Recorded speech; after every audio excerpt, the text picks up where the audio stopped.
আসসালামু আলাইকুম ভিউয়ার্স। আজকে আমি বিকালের নাস্তার জন্য ঝটপট এবং খুবই মজাদার ডিম পিঠার রেসিপি আপনাদের সামনে শেয়ার করব। প্রথমে আমি একটি মিক্সিং বলে নিয়ে নিচ্ছি 2 কাপ আটা।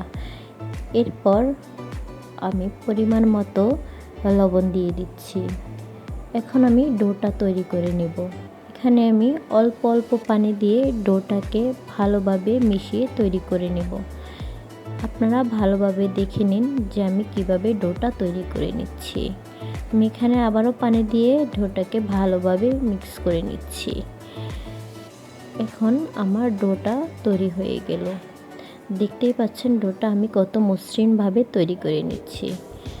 এখন আমি 10 মিনিটের জন্য ডোটাকে ঢেকে রাখবো। ডিমের পুরগুলো রেডি করে নিব। এর জন্য আমি পেঁয়াজ কুচি, ধনেপাতা কুচি, মরিচ কুচি নিয়ে নিলাম এবং স্বাদ মতো লবণ দিয়ে দেব। এগুলোকে আমি ভালোভাবে মিক্স করে নেব। মিক্স হয়ে গেলে আমি এখানে এক এক করে 2টি ডিম ভেঙে দেব। ডিমগুলোকে হাত দিয়ে ভালোভাবে মিশিয়ে নেব যেন পুরটা খুব ভালোভাবে তৈরি হয়ে যায়। এখন দেখতেই পাচ্ছেন 10 মিনিট আগে তৈরি করে রাখা ডোটা আরও অনেক বেশি সফট হয়ে গেছে। এখন আমি এগুলোকে লিচি করে নেব এবং একটি করে লিচি নিয়ে নর্মালি বাসায় যেভাবে রুটি তৈরি করি ঠিক সেভাবেই রুটিগুলো তৈরি করে নেব। দেখেন আমার রুটিটা তৈরি করা হয়ে গেছে।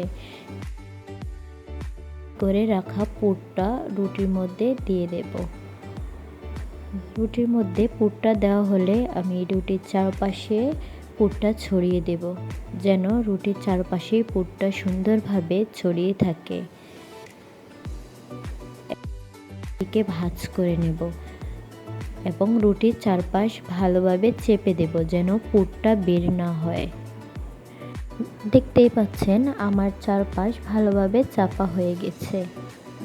এখন আমি চুলাতে একটি প্যান বসিয়ে নেব এবং পরিমাণ মতো তেল দিয়ে দেব।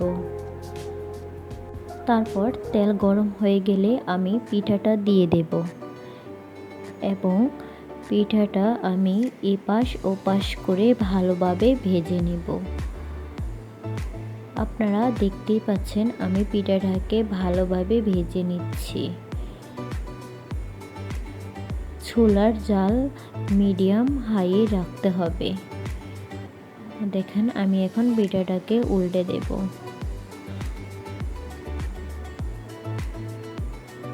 দেখতেই পাচ্ছেন এটি কতটা সুন্দরভাবে ফুলে উঠেছে।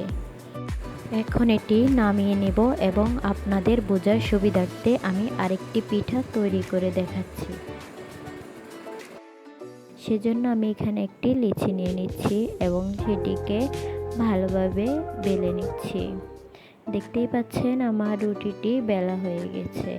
এখন আমি রুটির মধ্যে পুর দিয়ে দেব এবং পুরটিকে রুটির চারপাশে ছড়িয়ে দেব।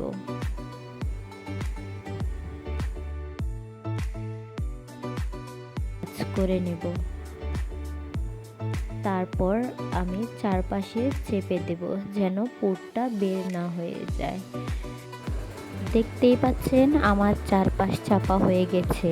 এখন আমি এটিকে চুলায় দিয়ে দেব। তারপর আমি পিঠাটাকে এপাশ ওপাশ করে ভেজে নেব। দেখতেই পাচ্ছেন আমার পিঠাটা ভাজা হয়ে গেছে। সম্পূর্ণ ভিডিওটি দেখার জন্য সবাইকে ধন্যবাদ। সবাই ভালো থাকবেন। আল্লাহ হাফেজ।